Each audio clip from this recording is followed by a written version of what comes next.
सभी साथियों को नमस्कार। आप सभी का स्वागत है आपके अपने चैनल साइंस फाइटर क्लासेज में। हम पढ़ रहे थे राजस्थान के लोक देवता और आज की इस क्लास के माध्यम से हम लोक देवता गोगाजी को विस्तार से पढ़ने वाले हैं और इनसे संबंधित विगत परीक्षाओं में पूछे गए क्वेश्चंस को लेकर के एक नए अंदाज में बहुत ही बेहतरीन तरीके से इस टॉपिक को विस्तार से पढ़ेंगे। तो चलिए शुरू करते हैं। दोस्तों, सबसे पहले हम गोगाजी के संपूर्ण जीवन वृतांत को एक छोटी सी कहानी के माध्यम से पढ़ेंगे। दोस्तों, चूरू जिले में एक गांव पड़ता है ददरेवा। आप साथ साथ यहां से नोट कर सकते हैं। चूरू जिले में गांव पड़ता है ददरेवा और इस ददरेवा गांव के सामंत हुआ करते थे जेवर सिंह जी। कौन हुआ करते थे? जेवर सिंह जी हुआ करते थे, जिनकी पत्नी का नाम था बाछलदे। कहते हैं कि विवाह के काफ़ी सालों के बाद भी इनको पुत्र रत्न की प्राप्ति नहीं होती है, तो बाछलदे ने अपने पति को दुखी देख करके अपनी छोटी बहन काछल का विवाह किससे करवा दिया? जेवर सिंह जी से करवा दिया। लेकिन फिर भी इन्हें पुत्र रत्न की प्राप्ति नहीं हुई। कहते हैं कि जेवर सिंह जी और बाछल दोनों गुरु गोरखनाथ में असीम श्रद्धा रखते थे, जिसके कारण गुरु गोरखनाथ ने खुश होकर के बाछल को एक फल दिया और कहा कि इसे खाने से तुम्हें पुत्र रत्न की प्राप्ति हो जाएगी। लेकिन कहते हैं कि धोखे से ये फल काछल ने खा लिया और काछल को 2 पुत्र हुए। एक का नाम सर्जन और दूसरे का नाम अर्जन रखा गया। जब गुरु गोरखनाथ को इस सच्चाई का पता चला तो इस बार गोरखनाथ ने एक सुगंधित फल गूगल फल बाछल को दिया। कौन सा फल दिया? गूगल फल। गुरु गोरखनाथ के द्वारा बाछल को कौन सा फल दिया गया? गूगल फल दिया गया।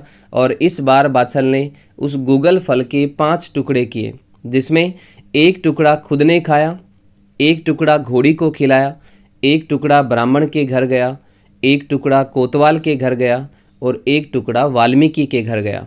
और जिस दिन गोगाजी का जन्म हुआ उसी दिन नीली घोड़ी ने जन्म लिया, उसी दिन जवाहर पांड्या ने जन्म लिया, भज्जू कोतवाल ने जन्म लिया और नरा वाल्मीकि ने जन्म लिया। इसी कारण आगे चल कर के ये सभी गोगाजी के प्रमुख सहयोगी बने। कौन कौन बने? जवाहर पांड्या, भज्जू कोतवाल, इसके अलावा नरा वाल्मीकि। ये आगे चल कर के गोगाजी के प्रमुख सहयोगी बनते हैं। आगे चल कर के कहते हैं कि जेवर सिंह जी ने बाछल को पथ भ्रष्ट समझ करके घर से बाहर निकाल दिया और बाछल अपने बेटे को लेकर के गुरु गोरखनाथ के आश्रम चली जाती हैं और यहीं पर रहते हुए गुरु गोरखनाथ ने गोगाजी को तंत्र मंत्र और अस्त्र शस्त्र की विद्या प्रदान की। इस प्रकार से गोरखनाथ गोगाजी के गुरु बने। आगे चल कर के गोगाजी जब बड़े होते हैं तो ददरेवा के पद से अर्जन और सर्जन को हटाते हैं और स्वयं ददरेवा के स्वामी बनते हैं। गोगाजी का एक विवाह सुरियल के साथ हुआ था और दूसरा विवाह कोलुमंड फलोदी जोधपुर के बूढ़ो जी की पुत्री केलम दे के साथ तय हुआ। आप साथ साथ यहाँ से नोट कर सकते हैं गोगाजी का जो विवाह है वो किसके साथ हुआ था? पहला विवाह जो है वो किसके साथ हुआ था? सुरियल के साथ। और दूसरा विवाह जो है वो किसके साथ तय हुआ? कोलुमंड फलोदी जोधपुर के बूढ़ो जी की पुत्री केलम दे के साथ तय हुआ। लेकिन कहते हैं कि विवाह से कुछ समय पहले ही केलम दे को सर्प डस लेता है, जिसके कारण केलम दे मरणासन स्थिति में पहुंच जाती है। और जब इस बात की जानकारी गोगाजी को मिलती है तो गोगाजी कोलुमंड पहुंचते हैं और वहां पर एक भट्टी तैयार करके उस पर तेल गरम करते हैं और पास में जाजम बिछा करके मंत्र पढ़ना शुरू करते हैं। कहते हैं कि उन मंत्रों के प्रभाव से उस क्षेत्र के सारे सांप उस तेल में जल करके मरने लगते हैं और ये डर से देख करके सांपों का रक्षक देवता तक्षक प्रकट होता है और गोगाजी से मंत्र पढ़ना बंद करने की प्रार्थना करता है। गोगाजी मंत्र पढ़ना बंद करते हैं। जिस सांप ने केलम दे को डसा था वो सांप आता है और जहर चूस करके बाहर निकालता है, जिससे केलम दे फिर से स्वस्थ हो जाती हैं और इस प्रकार केलम दे का विवाह गोगाजी से हो जाता है। और इसी तक्षक देवता ने गोगाजी को सांपों का देवता होने का वरदान दिया। तो आप यहाँ से नोट कर सकते हैं, तक्षक देवता के द्वारा गोगाजी को सांपों का देवता होने का वरदान प्राप्त होता है। कहते हैं कि गोगाजी अपना राज्य बहुत ही अच्छे से चला रहे थे ददरेवा के अंदर, लेकिन उसी समय भटनेर दुर्ग पर मोहम्मद गजनवी का आक्रमण होता है और अर्जन और सर्जन ने गजनवी को खुश करने के लिए अपने क्षेत्र की सभी गायों को इकट्ठा किया। एक जगह आती है किलेरियों की ढाणी सांचौर जालोर के अंदर। आप यहाँ से नोट कर सकते हैं किलेरियो की ढाणी वेरी इंपॉर्टेंट, एग्ज़ाम की दृष्टि से काफ़ी इम्पोर्टेंट है किलेरियो की ढाणी। और ये किलेरियो की ढाणी कहाँ पे पड़ती है? सांचौर जालोर ज़िले के अंदर पड़ती है। तो उस किलेरियो की ढाणी नामक स्थान पर अर्जन और सर्जन के द्वारा सभी गायों को गजनबी को भेंट कर दिया जाता है। और जब इस बात का पता गोगाजी को चलता है तो गोगाजी अपने पुत्रों और 1100 योद्धाओं की सेना लेकर के मोहम्मद गजनवी से युद्ध करते हैं। और युद्ध में लड़ते लड़ते इनका सिर कट करके ददरेवा चूरू में गिरता है, जो शीर्ष मेड़ी के नाम से जाना जाता है। और इनका धड़ नोहर हनुमानगढ़ में गिरता है, जिसे धूर मेड़ी के नाम से जाना जाता है। तो आप यहाँ से नोट कर सकते हैं धूर मेड़ी कहाँ पे है? नोहर हनुमानगढ़ में, जबकि शीर्ष मेड़ी जो है वो कहाँ पे है? ददरेवा चूरू में। इस प्रकार गोगाजी मोहम्मद गजनवी से युद्ध लड़ते हुए वीरगति को प्राप्त होते हैं। और गोगाजी के पीछे उनकी पत्नी केलमदे सती होती है। याद रखें, सुरियल सती नहीं होती है, सती कौन होती है? केलमदे। और गोगाजी के साथ उनके 47 पुत्र और उनके 60 भतीजे इस युद्ध में लड़ते हुए वीरगति को प्राप्त होते हैं। इस प्रकार से एक छोटी सी कहानी के माध्यम से हमने गोगाजी को पढ़ा। यदि कहानी आपको अच्छी लगे तो वीडियो को लाइक करें। अब आगे हम उन बातों पे विस्तार से चर्चा करेंगे जो एग्ज़ाम की दृष्टि से काफ़ी इम्पोर्टेंट हैं। तो चलिए शुरू करते हैं। दोस्तों, गोगाजी के जन्म की बात करें तो अभी हमने पढ़ा कि गोगाजी का जो जन्म है वो कब होता है? 946 ईस्वी में होता है, लगभग 946 ईस्वी में। और यदि विक्रम संवत की बात करें तो विक्रम संवत 1003 ईस्वी में गोगाजी का जन्म होता है। इनका जन्म नागवंशीय चौहान परिवार में होता है। और कहते हैं कि हर्षनाथ और जीर्ण माता इन्हीं के पूर्वज थे। जीर्ण माता जिनके गीत राजस्थान में सबसे लंबे हैं। जीर्ण माता का जो गीत है वो 52 मिनट में पूरा होता है। जबकि लोक देवताओं में यदि हम देखें तो लोक देवताओं में सबसे लंबे गीत जो हैं वो किसके हैं? बाबा रामदेव जी के हैं, जो कि 48 मिनट में पूरा होता है।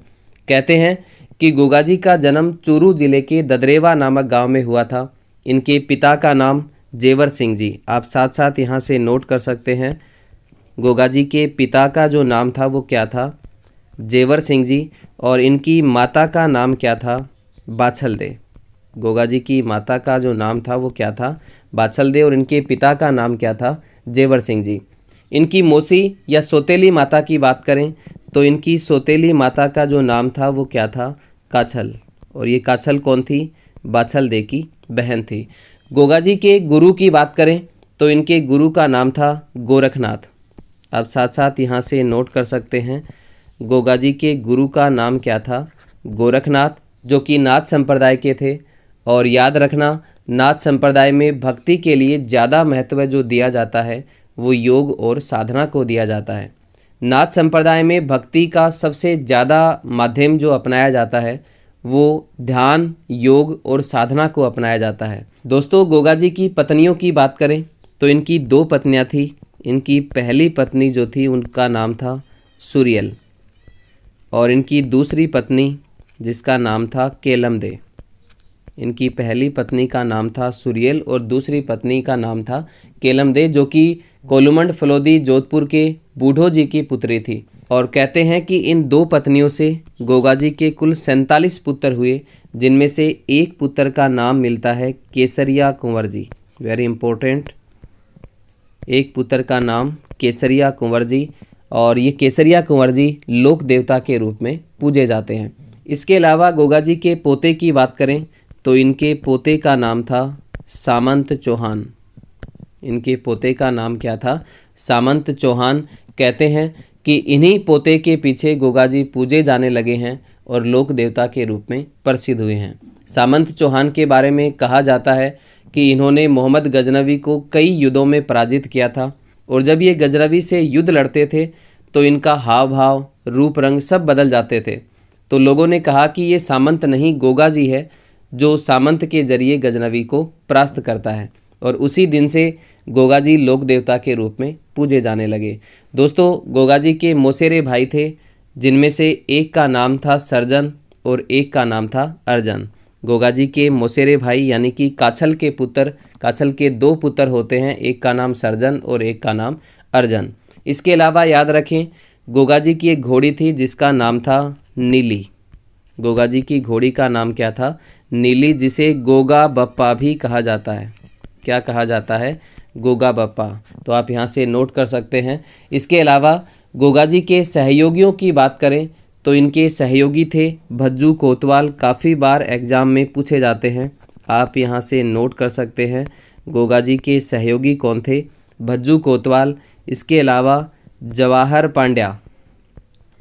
पांड्या और इसके अलावा नरा वाल्मीकि गोगा जी के सहयोगी थे। गोगा जी के उपनामों की बात करें तो उनको आप यहाँ से नोट कर सकते हैं। पहला आप यहाँ से नोट करें, गोगा जी को भगवान विष्णु का अवतार कहा जाता है। किसका अवतार माना जाता है?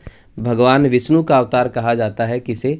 गोगा जी को। इसके अलावा अभी हमने पढ़ा कि सांपों के रक्षक देवता तक्षक के द्वारा गोगा जी को सांपों के देवता होने का वरदान मिला था, इसीलिए इन्हें सांपों का देवता भी कहा जाता है। इसके अलावा इन्हें जाहर पीर भी कहा जाता है, और ये जाहर पीर जो उपाधि है वो गोगा जी को किसके द्वारा दी जाती है? मोहम्मद गजनवी के द्वारा। इसके अलावा नागराज, जिंदा पीर और राजा मुंडिक आदि उपनामों से गोगा जी को जाना जाता है। और राजा मुंडिक इनको इसलिए कहा जाता है क्योंकि गजनवी के साथ युद्ध में इनका सिर कट जाता है और धड़ फिर भी लड़ता रहता है, इसीलिए इनको राजा मुंडिक कहा गया है। गोगा जी के प्रतीक की बात करें तो इनका प्रतीक आप यहाँ से नोट कर सकते हैं। भाला लिए अश्वारोही इनका प्रतीक चिन्ह है, और पत्थर पर सांप उत्कीर्ण करके खेजड़ी के वृक्ष के नीचे इनकी पूजा की जाती है। राजस्थान में सबसे ज़्यादा थान अगर किसी देवता के बने हैं तो वो है गोगा जी के। इसके अलावा नोट करें, गोगा जी के जो मंदिर हैं वो क्या कहलाते हैं? मेड़ी कहलाते हैं। वेरी इंपॉर्टेंट, गोगा जी के मंदिर क्या कहलाते हैं? मेड़ी कहलाते हैं। इसके अलावा गोगा जी के जो गीत हैं वो क्या कहलाते हैं? छावली कहलाते हैं। गोगा जी के गीत क्या कहलाते हैं? छावली कहलाते हैं। और इनकी जो ध्वजा होती है वो क्या कहलाती है? निशान कहलाती है। गोगा जी की जो ध्वजा होती है वो क्या कहलाती है? निशान कहलाती है। और गोगा जी के जो मुस्लिम कायम खानी पुजारी होते हैं वो क्या कहलाते हैं? चायल कहलाते हैं। आप यहाँ से नोट कर सकते हैं। गोगा जी के जो मुस्लिम कायम खानी पुजारी होते हैं उनको क्या कहा जाता है? चायल कहा जाता है। कहते हैं कि गोगा जी मोहम्मद गजनवी से युद्ध करते हुए अपने 47 पुत्रों और 60 भतीजों के साथ वीर गति को प्राप्त हुए थे, और लड़ते लड़ते इनका सिर कट करके ददरेवा में गिरा जो शीर्ष मेड़ी कहलाया, जबकि इनका धड़ गोगा मेड़ी नोहर हनुमानगढ़ में गिरा जो धुर मेड़ी के नाम से जाना जाता है। और इनके पीछे इनकी पत्नी केलम दे सती होती हैं। आप सभी जानते हैं कि किसान बुआई से पहले हल और हाली को 9 गांठों वाली राखी बांधते हैं जिसे गोगा राखड़ी कहा जाता है। क्या कहा जाता है? गोगा राखड़ी। क्या होती है गोगा राखड़ी? हल और हाली को 9 गांठों वाली जो राखी बांधी जाती है उस राखी को क्या कहा जाता है? गोगा राखड़ी कहा जाता है। और ये गोगा राखड़ी रक्षाबंधन के दिन बांधी जाती है। वेरी इंपॉर्टेंट, आप यहाँ से नोट कर सकते हैं। गोगा राखड़ी किस दिन बांधी जाती है? रक्षाबंधन के दिन बांधी जाती है। और भाद्रपद माह की कृष्ण पक्ष की नवमी, जिसे गोगा नवमी कहते हैं, गोगा नवमी के दिन इस गोगा राखड़ी को खोलने की प्रथा है। इसके अलावा गोगा जी के समाधि स्थल की बात करें तो इनका समाधि स्थल गोगामेड़ी नोहर हनुमानगढ़ में बना हुआ है, और इसका निर्माण जो है वो किसके द्वारा करवाया गया? फिरोज शाह तुगलक के द्वारा। गोगा जी का जो समाधि स्थल है वो कहाँ पे बना हुआ है? गोगामेड़ी। और ये गोगामेड़ी कहाँ पे है? नोहर हनुमानगढ़ में। इसका जो निर्माण है वो किसके द्वारा करवाया गया? फिरोज शाह तुगलक के द्वारा, जो कि मकबरे नुमा है जिस पर बिस्मिल्लाह उत्कीर्ण है। गोगामेड़ी का जो मंदिर है, समाधि स्थल है, उस पर क्या उत्कीर्ण है? क्या लिखा हुआ है? बिस्मिल्लाह। और बिस्मिल्लाह का अर्थ होता है शुभ होना। बिस्मिल्लाह का अर्थ क्या होता है? शुभ होना। और याद रखें, इसी समाधि स्थल का जो जीर्णोद्धार है वो बीकानेर के महाराजा गंगा सिंह के द्वारा करवाया गया था। दोस्तों, इस समाधि स्थल पर जो पुजारी होता है वो 11 महीने तक कायम खानी होता है। 11 महीने तक जो पुजारी होता है वो किस जाति का होता है? कायम खानी जाति का होता है, जिसे चायल कहा जाता है। और 1 माह जो पुजारी है वो कौन होता है? हिंदू होता है, जो मेघवाल जाति का होता है। इनका जो हिंदू पुजारी होता है वो किस जाति का होता है? मेघवाल जाति का।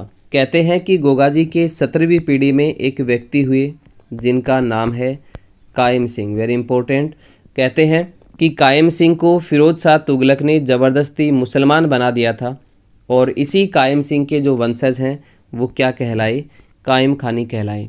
इस प्रकार से याद रखें, कायम खानी मुसलमान गोगा जी के वंशज हैं।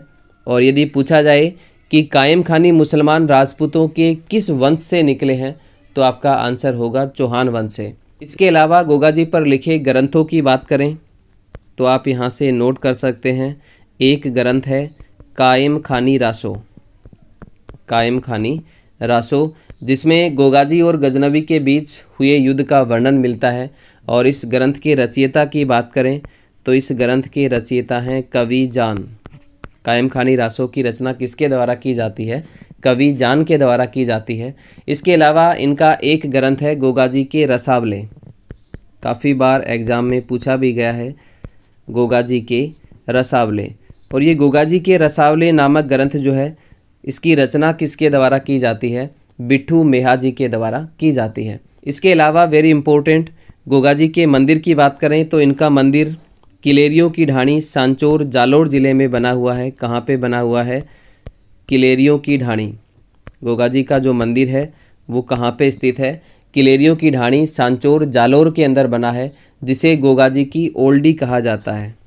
क्या कहा जाता है, गोगा जी की ओल्डी। गोगा जी का जो मंदिर है जो किलेरियों की ढाणी में बना हुआ है, किस नाम से जाना जाता है, गोगा जी की ओल्डी के नाम से जाना जाता है। और इस मंदिर का जो निर्माण है वो किसके द्वारा करवाया गया, राजा राम कुम्हार के द्वारा करवाया गया। आप यहाँ से नोट कर सकते हैं, गोगा जी की ओल्डी का जो निर्माण है वो किसने करवाया था, राजा राम कुम्हार ने करवाया था। गोगा जी के मेले की बात करें तो गोगा जी का मेला भाद्रपद कृष्ण नवमी को तीनों ही जगह पे भरता है। गोगामेड़ी में भी भरता है, ददरेवा, इसके अलावा गोगा जी की ओल्डी, इन तीनों जगह पर भाद्रपद कृष्ण नवमी को गोगा जी का मेला भरता है।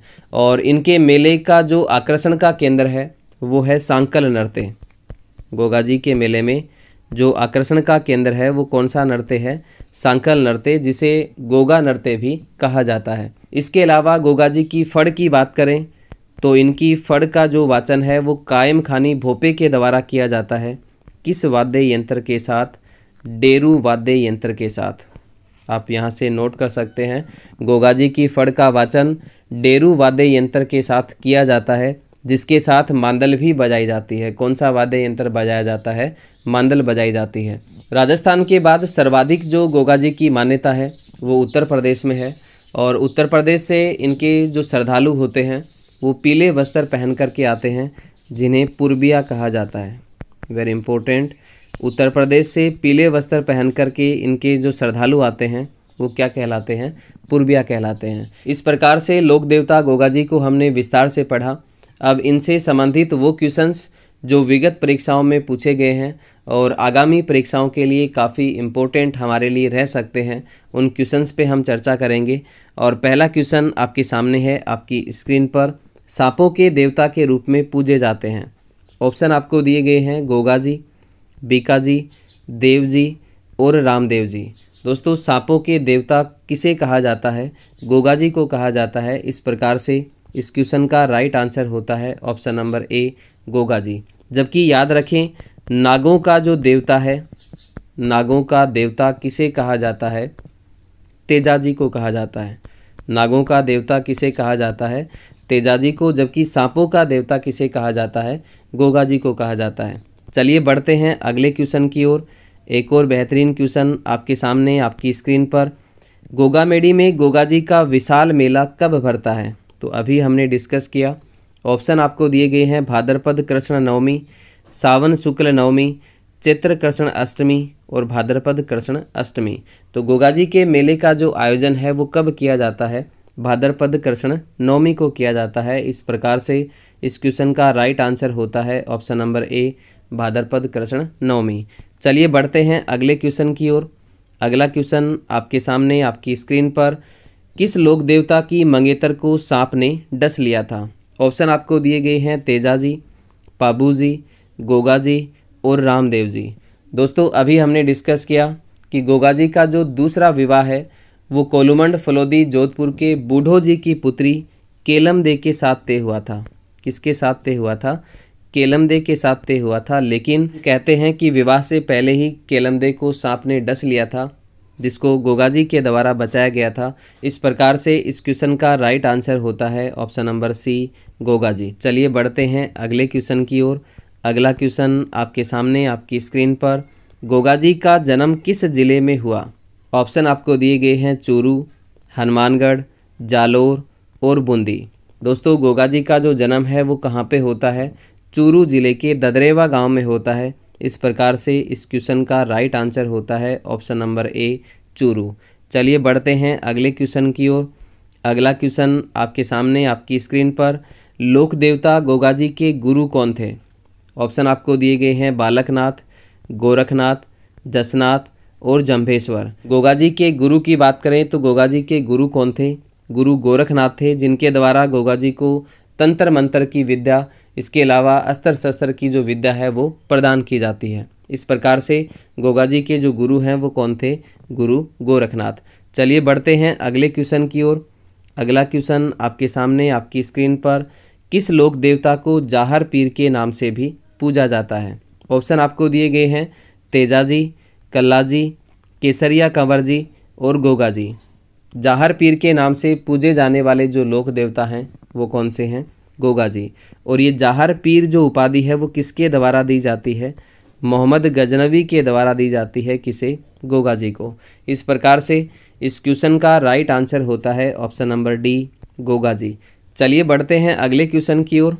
अगला क्वेश्चन आपके सामने आपकी स्क्रीन पर। किस लोक देवता की अपने मौसेरे भाइयों अर्जन सर्जन के साथ संपत्ति विवाद को लेकर के युद्ध हुआ और वीर गति को प्राप्त हुई है? ऑप्शन आपको दिए गए हैं तेजाजी, रामदेव जी, पाबूजी और गोगाजी। इस क्वेश्चन का राइट आंसर होता है ऑप्शन नंबर डी, गोगाजी, क्योंकि अर्जन और सर्जन जो है वो किसके मौसेरे भाई थे? गोगाजी के मौसेरे भाई थे। इस प्रकार से इस क्वेश्चन का राइट आंसर होगा ऑप्शन नंबर डी, गोगाजी। चलिए बढ़ते हैं अगले क्वेश्चन की ओर। अगला क्वेश्चन आपके सामने आपकी स्क्रीन पर। गोगाजी को मुस्लिम गोगा पीर व हिंदू किस रूप में पूजा करते हैं? मुस्लिम लोगों के द्वारा गोगाजी को गोगा पीर के रूप में पूजा जाता है। उसी प्रकार से जो हिंदू लोग होते हैं वो गोगाजी की पूजा किस रूप में करते हैं? ऑप्शन आपको दिए गए हैं नागमणि, नागराज, सांपराज और रूहदेव। तो हिंदुओं के द्वारा गोगाजी की जो पूजा है वो किस रूप में की जाती है? नागराज के रूप में की जाती है। इस प्रकार से इस क्वेश्चन का राइट आंसर होता है ऑप्शन नंबर बी, नागराज। तो आज के लिए दोस्तों इतना ही। कल मिलते हैं कुछ और नए क्वेश्चंस के साथ। तब तक के लिए आप सभी साथियों का बहुत बहुत धन्यवाद। जय हिंद, जय भारत।